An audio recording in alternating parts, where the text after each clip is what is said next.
Hey everyone! Welcome back to my channel. This is Melisandra Lives, and for this video, we will continue the alphabet challenge ng Samuel's family. So, ito na nga, diba last time nakalipat na kami, nakapag-ayos na kami, nakapag-hire na kami ng mga iba't ibang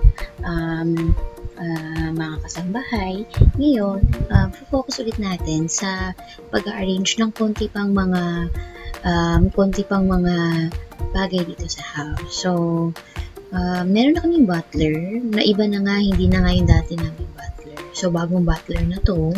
Pero hopefully, masipag din siya. Kaya lang, ang problema, ito na nga, mabilis siyang mainis talaga. Siguro nga kasi napakihingi talaga ng kids. Tapos tignan nyo, hindi na siya naliligo, nakakamoy na siya. So, naisip ko, para ma-let go na siya sa kanyang pagdurusa, palitan ko na lang siya. So, tatanggalin ko muna siya. Although, babayaran ko naman yung pinag-stay niya dito. Bagong-bago lang siya eh. So, tatanggalin ko muna siya. Tapos, papalitan ko siya ng ibang butler muna. Yung hindi nakakaalam na mahihirap. Yung mga hindi pa muna nakakaalam na mahirap pala yung gagawin nila. Hindi kasi, diba, we have dalawang toddlers namin. Tapos, meron kami 3 baby. So, talagang mahirap nga naman. Tapos, itong ahalagain, madami talaga. Tapos may mga kids pa. Kaya nga last time nag-hire na ako ng cook nila para lang masigurado na nakakakain pa rin sila and so on and so forth. So, ang gagawin ko, mag-hire ulit ako ngayon ng bagong butler. So, meron na rin akong maid. Yung maid naman, magpo-focus siya sa paglilinis. So, ang challenge lang naman talaga dito, magkaroon ako ng mga little children. Kaya lang naman, mahirap naman kung hindi ko naman nabibigay yung needs nila kung kailan mayaman na kami. So, nais ko muna yung part na yun. At pinahappy ko lang muna sila ng konti para naman di magulat yung darating na bagong butler na mag-aalaga. Meron na rin akong maid na kinuha, diba? Tapos, nagre-rehire din ako ng mga babysitter para lang masigurado na meron ding aalalay. Kasi syempre yung butler, bukod sa pag-aalaga ng baby, meron pa siyang ibang gagawin, yung paglilinis ng bahay. So, yun na nga, focus na tayo ulit sa mga children. Buti na lang yung mga anak ko dito, sobrang mabait. Hindi nag-aaral sila. Tapos ito nga si Bobby, tingnan nyo, tumutulong pa rin siya sa mga gawaing bahay. So, hindi na sila sinasabihan. Pero, the problem is, yun nga, hindi ko nga sila tinutukang maigi sa pag-aaral nila. Kaya tuloy, yung skills nila, hindi pa ganun kataas. Example, hindi pa ganun kagaling sa ibang mga skills na pwede sanang maging dahilan para magkaroon sila ng scholarship. So, yun nga lang, sayang. Pero at least, mababait sila. So, habang tulog yung mga kids sa taas, ito, kakanta muna ako. I mean, si Melody, para naman marinig ng mga bata yung mga heli ko. O, diba? Lalalala. So, ayan, konting banding moment naman kasi minsan lang naman nangyari yan. So, ang bait nila, they're so sweet. Pinapakinggan nila ako habang nakanta ako. Or si Melody. Ayan. So, ito yung sinasabi ko sa inyo na magandang lutuan na kung may gustong kumain, mag-order lang sila doon kasi may chef na pupunta. And of course, si Melody, siya po hindi natin malilimutan ng challenge na magkaroon ng 26 children na may alphabetized name. Ito si Melody, preggy na siya ulit. At dahil nga preggy na siya, syempre gusto naman natin na meron ng tutulong sa kanya sa pag-aalaga sa mga kids. Lalo, triplets yung last child niya. So, ang worry ko ngayon nito is baka naman triplets ulit or twins ulit yung magiging anak niya. Dahil nga meron sila nung special pregnancy potion, diba? So, talagang magiging challenge ulit dahil sobrang dami nila. Pero, syempre, diba, nilagay ko naman na no money cheat na. Pero meron akong make all of them happy. So, yun na lang muna. At least kahit pa paano meron. Ayan, so, ito, alaga na naman. Ang hirap kasi sabay-sabay sila magkakaedad. I mean, sabay-sabay yung age nila magkakalapit. So, ang hirap na alagaan sila ng sabay-sabay. Kahit yung babysitter. 3 na kami dito ha. Babysitter, yung butler, ako, or si Melody. Nahirapan. Naiiyak na rin nila. Sinasabayan nila ng iyak yung mga bata. So, talagang challenging siya. Pero sige, buntis na rin naman si Melody at tulad ng unang rule, pag buntis si Melody at pag nanganak siya, mag-age up din yung iba niyang children. So far, ang nasa ano pa lang natin, si Alex, ang nasa school, yung pinaka-kuya, may scholarship siya, si Bobby, ewan ko lang kung magkaka-scholarship siya, tapos si Cory at saka si Drew na daughters nila Melody, hindi ko pa rin na-check, alam ko kung meron silang scholarship eh. Pero wala kasi silang specific skills na dinevelop ko. Hindi tulad ni Alex, di ba, na talagang pinapaint ko ng pinapaint. Silang dalawa, hindi ako siguro, silang tatlo, itong tatlong older children ko. Hindi ko alam kung, parang hindi ko sila na hindi ko sila masyadong natutukan sa pagde-develop ng skills nila. Pero nag-aaral naman sila, so kahit paano, okay na din. Okay, so let's do this, konti-konti, alagaan ng konti-unti. Naka-steady lang yung naka-steady lang yung yung butler ko tsaka yung aking babysitter. So, lala na din sila. Kailan ba mga anak si Melody? Melody, mga anak ka na nga. Para lumaki na yung mga anak mo at kaya na nilang kumain mag-isa at hindi na rin sila masyadong mag-iiyak. So, ang hirap pala pag multiple births.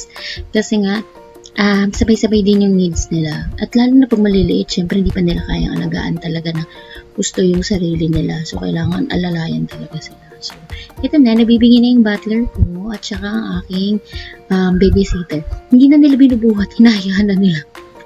So, syempre si Melody din, nai-stress na. So, kakantahin na lang niya, tawanan mo ang iyong problema.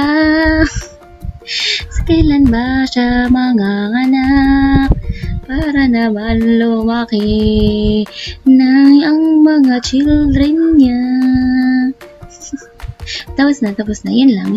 Kailangan lang ng outlet ni Melody sa kanyang stress. So, buti na lang kahit paano mababait, kahit paano yung mga babysitter. They try their best, pero syempre, iba pa rin talaga kapag they are, what do you call this? Iba pa rin talaga kapag malalaki na, para hindi na sila basta-basta kailangan pang alagaan. So, ito na, pahinga na ang aming butler. Actually, hindi na nga sila naglalaba eh. Kung naglagay pa ako dito ng washing machine, mas mahirap pa talaga. Buti na lang talaga at wala na akong washing machine. So, i-assume ko na lang na automatic na natutuyo at nalilinis ang kanilang mga damit. Kasi kung meron pang washing dito, naku po. Ayan. Oh, Alex, no. Hindi ka muna pwedeng umuwi. Kailangan mo talaga mag-aral. Tiis lang ng konti. Lahat naman nag-aaral medyo nai-stress at napapagod. Pero, kakayanin mo yan. Kasi pagkatapos niyan, worth it yan kasi magaling kang mag-paint. Oh. So, si Bobby, wala siyang scholarship, pero pinaka gusto kong makapasok na is itong school na to. So, siguro improve ko na lang ang kanyang gardening skills. Meron ako dito mga di ba meron kaming dito maliit na flat area sa gilid. Dito sa tabi ng garage namin. Yan. Ayan. O, diba? Siya na lang muna paalagaan ko lahat nito. Ayan. Sige, alagaan ko muna. Paalagaan ko sa kanya. Babi, ikaw na bahala. Total, swerte ka naman sa mga bagay-bagay. Dahil sa iyo, umangat ang ating buhay. Meron pa pala siyang one wish. So, although hindi problema ang money, pero syempre, pagka okay yung skills niya, mas madali na kahit paano sa kanya yung school. Yan, so, namin ko lang para naman kahit paano maganda-ganda naman yung itsura ng aming garden. Okay, so normal quality. Yan, so pagka papaalaga ko sa kanya, tapos i-harvest din niya, tapos madadagdag yan sa ingredients. So, pwede rin siyang i-benta. So, diba? Yan. At saka, diba, pag magaling magtanim, usually mahabang pasensya. Kasi nga, syempre, mahirap magtanim eh. So, talagang effort. So, yan. Tutuloy lang natin yan. Pagtatanim niya para habang tumatagal, mas nag-improve yung gardening skills niya. Baka naman sakali makapag-enroll siya ulit at maging scholar pa siya. So, try natin yan. Yung isa pa. Ito po. Ayan. Garlic. Ayan. siguro lagyan na lang ng tanggalan ng weeds, linisin, lagyan ng diligan, ayan, para mag-improve. Lalagyan na lang din ako siguro na ipapanghalaman para sigurado na siya din ang pag-aalagay ko. Ayan, so kumita na si Christopher, nagtapera na naman. Ayan, ayan. Tsaka maganda rin pag may halaman talaga sa bahay. Malamig, pwede na kumita. Oh, ayun mo, magaling ba kayo maghalaman? Ako hindi eh. Hindi. Kahit yata mag-alaga ako ng cactus eh, hindi mabubuhay.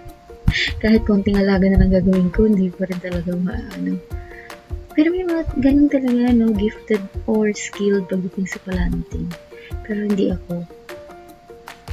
So, pinatuloy ko lang siya ng tanim, pinadagdag ko nila yung dagdag para mas mag-improve. Baka sakali sa susunod na mag-i-exam siya, is may improvement na yung kanyang gardening skills. Wait, sino to? Okay, so hanggang dito, meron kami mga kapitbahay talaga na kakaiba. Masyadong feeling close.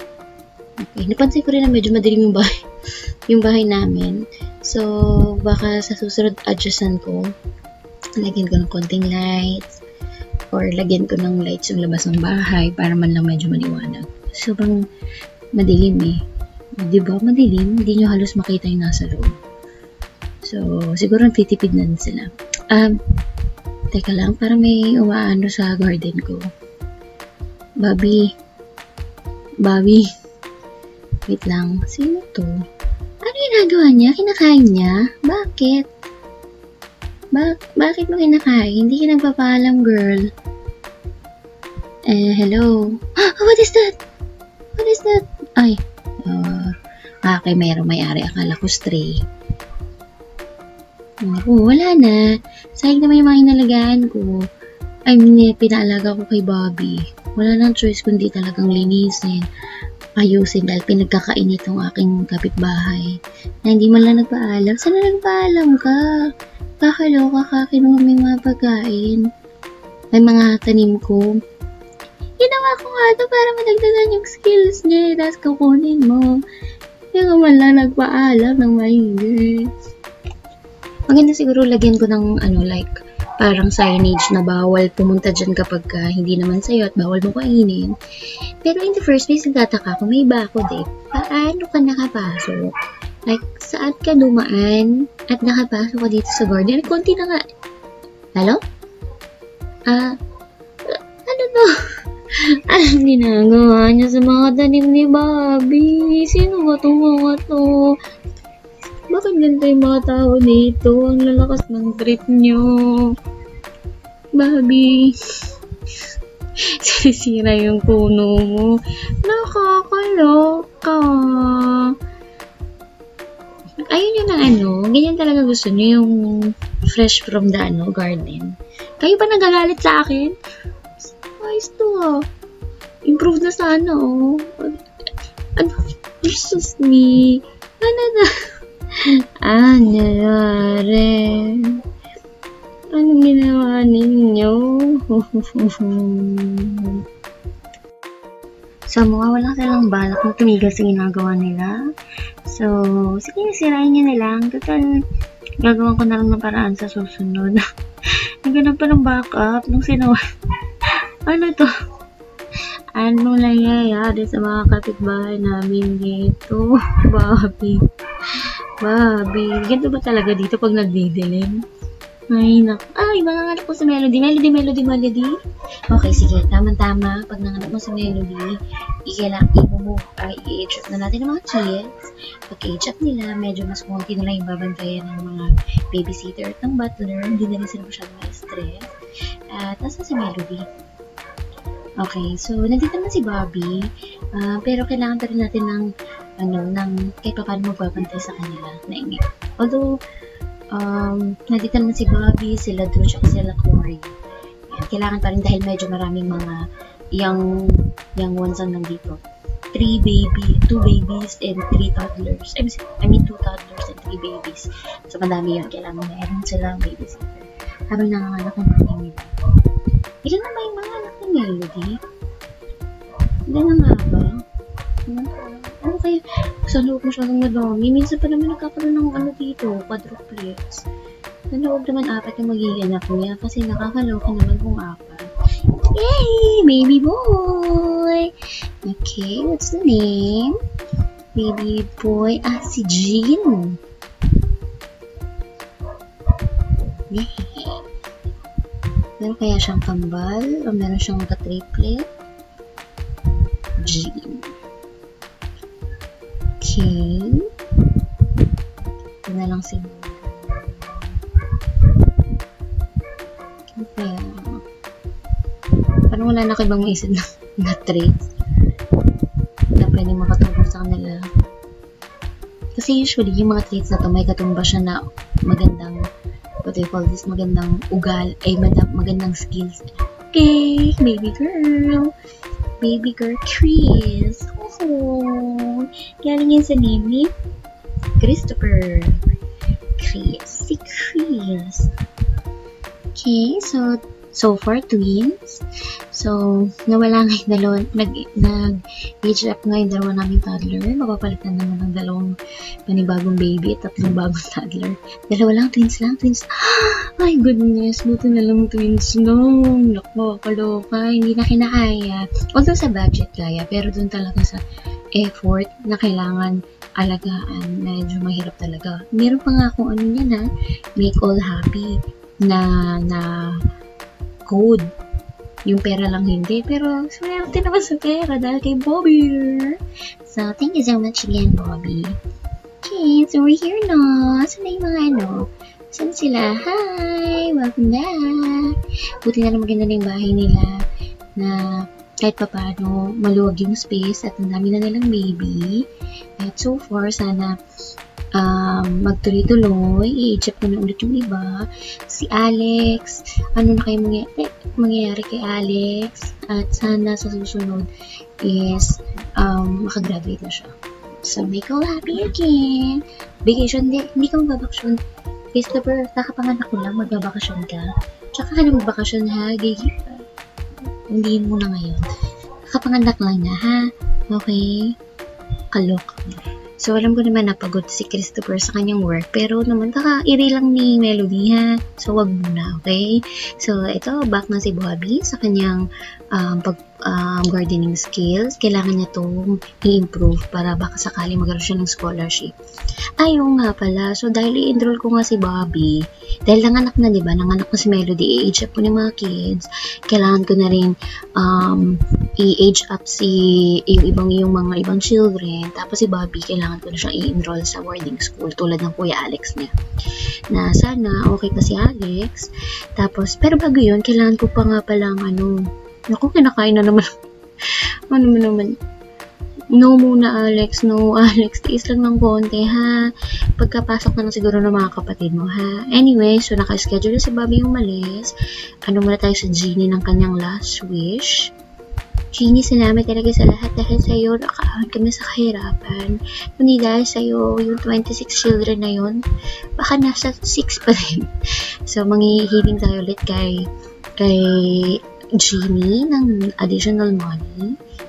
Yan, last wish niya na to. Oh, Genie, I will miss you. Sana laon. Ay, taray. Meron pong pa ganun. Ayun, so nagamit na ni Alex. Ay, ni Bobby ang kanyang last wish. Hopefully, makatulong yun at sana ma-enroll ko na si Bobby. Siguro sa next episode. Again, thank you so much for watching. Malapit na itong matapos, guys. Kaya sana subaybayan ninyo at sana mapanood nyo pa. Kung plano nyo pa makahabol ng pangalan, chat lang kayo. Ay, comment lang kayo. Bye-bye!